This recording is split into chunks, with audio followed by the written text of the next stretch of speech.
Here are the top posts from relationships on the 28th of October 2019.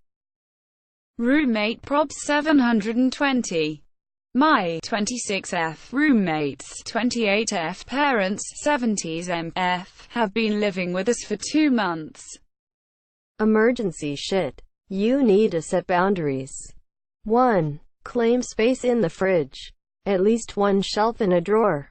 Even if it is not filled. I need it available. Please keep this open for me. Put labels on the space if necessary. 2. No more cooking with expectations.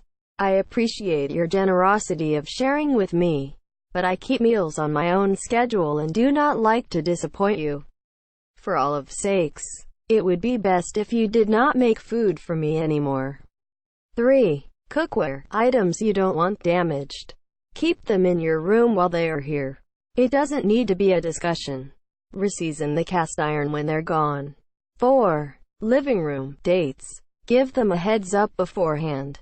I will be bringing company over later and would appreciate use of the living room after 9 p.m. Monsieur. Even if you don't stay in the living room, it will solve the awkward situation of being in there. 5. Second daughter, auntie and uncle.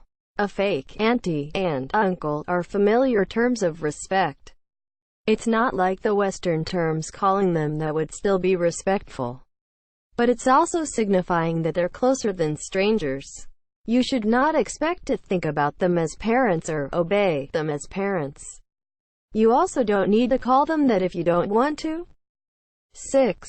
Bills. They, roommate and fam, should be paying 3/4 of the utilities from their time here. Remember that utilities are on a lag system, so after they leave you will be receiving a bill that reflects their usage. 7. Roommate's boyfriend. Is he going to be there while the parents are also there? That would be unacceptable emo. Him coming right after is also bad. You deserve what you signed up for. Living with one other person. I would suggest to your roommate that having people over for so long has really stressed you and soured your experience living with her. Perhaps she and her BF could get an Airbnb for the week. Radio is my friend.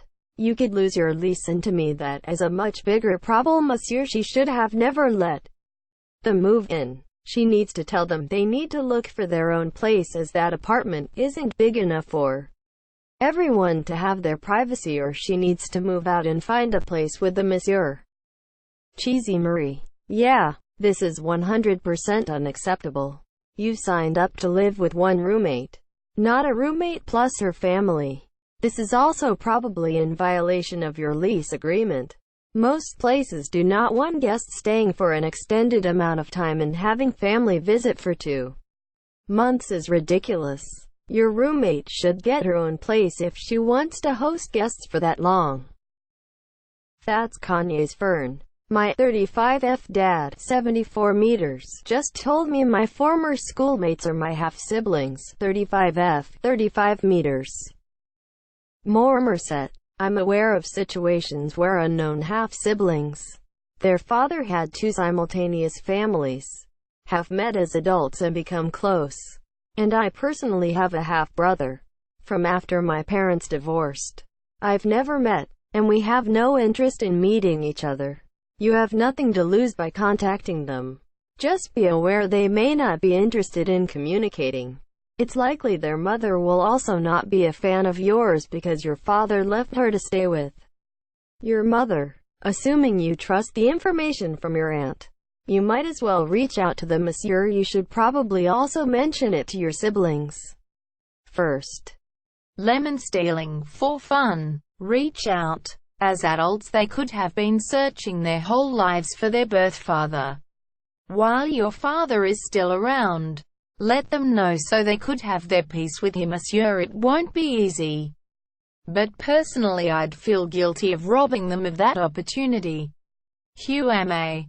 I think you need to think about what you want before you take any action. Do you want answers about who knows knew what?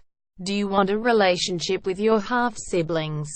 Do you want your half-siblings to have a chance to say hello and goodbye to your dad if they didn't know who he is? Do you want to make amends to them on behalf of your dad, etc.? Then think about what actions would best achieve those goals, and decide if you can accept any likely risks, emotionally, to you, your family, your half-siblings, and their families. Also maybe, even financially, regarding disbursement of your father's estate when he dies.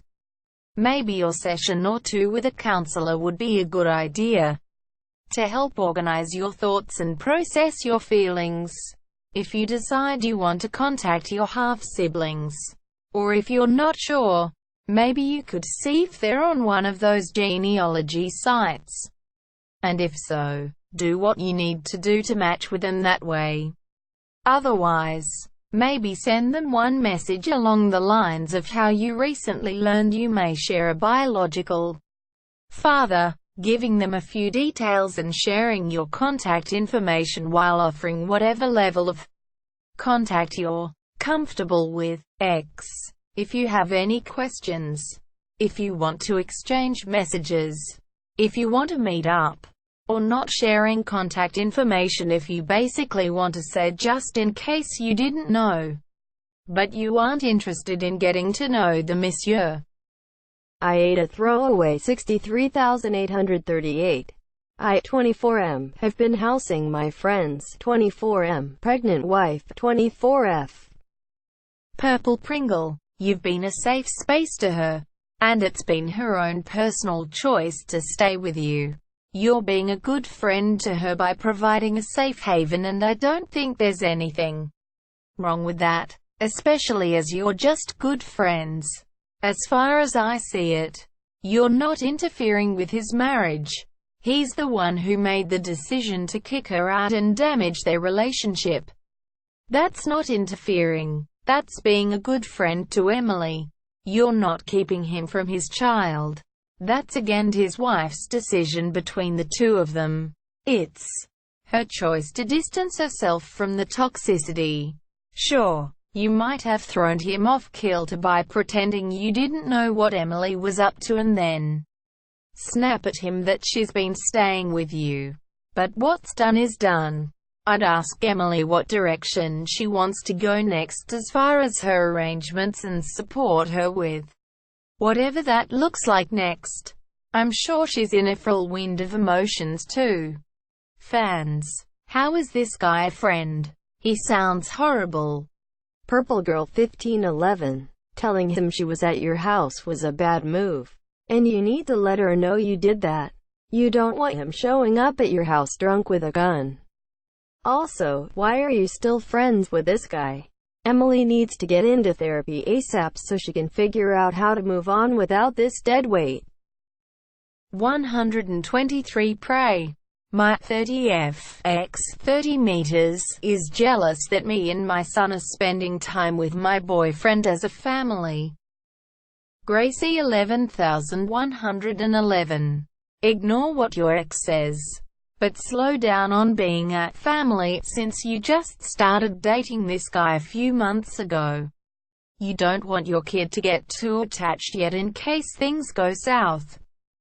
Ariely weak guy. Your ex sounds like a piece of shit. It's none of his business what you do in your new relationship. As long as your kid's safety isn't compromised, then you can do whatever the hell you want. Ex should be happy he's not in jail for rape. Joy D. You aren't wrong for taking your son on vacations that you and he want to go on. I feel like your son went from mom and dad are getting a divorce to mom has a boyfriend too. We're going on vacations with mom's boyfriend very quickly. I'm going to echo what someone else said as well, about calling your son mini-me. My mom behaved as though I was an extension of her, and that had long-time lasting effects, such as a lack of self-confidence. I still struggle to feel like just being me is enough sometimes, rather than being the extension of someone else. Banana Crackers 27. My 34F recovering alcoholic husband 35M snuck a beer and I need a sanity check. Banana 4. You sit to him down and relive what he's put you through and inform him that he is indeed an alcoholic. And while his liver may have recovered from the stress, you have not. He is choosing to forget. If he gives you pushback and seems to think he can have the odd beer, go to a counselor with Hi Monsieur. Spectrum Head. Alcoholic and drug addict here. Sober 27 years. Know a lot of sober people and a lot of dead people and a lot of addicts and alcoholics somewhere in the middle. It sounds like he is not ready, if he ever will be, to surrender to the fact that he is an alcoholic. It sounds like he laid off drinking because he was scared and now he forgets how scared he was. And we always forget. There is no keeping someone like that on the wagon, with or without family support. It is not your job to get or keep him sober, which is good because you can't. I would honestly leave. The years will fly by and you'll look back with deep regret on the first time you swore it was a deal breaker and you stayed anyway. He was testing you with the wine because he knows you're conflict avoidant. You don't have to have a big confrontation. You don't have to make him understand anything. You don't have to say hi monsieur, you can just walk away. An active alcoholic deserves kindness and respect. But that doesn't mean you have to put yourself through that. I will also say that, because I have completely surrendered to the fact that I am an alcoholic and always will be, and because I treat my alcoholism, that I am free to attend any event or go anywhere and enjoy myself without thinking at all about alcohol. There is no fight anymore. Only freedom is your peace. Wookie 42. He's brought it up again because he doesn't think he's an alcoholic. So he would say things like how he wants to just have some wine or whatever. Relapse is one thing, but it sounds like he never really entertained the possibility of staying sober. Even for the worst alcoholics, and I see you stay for liver failure usually happens around 45 to 50. Also, please look into Al-Anon for yourself. Thanks for watching. Don't forget to like and subscribe.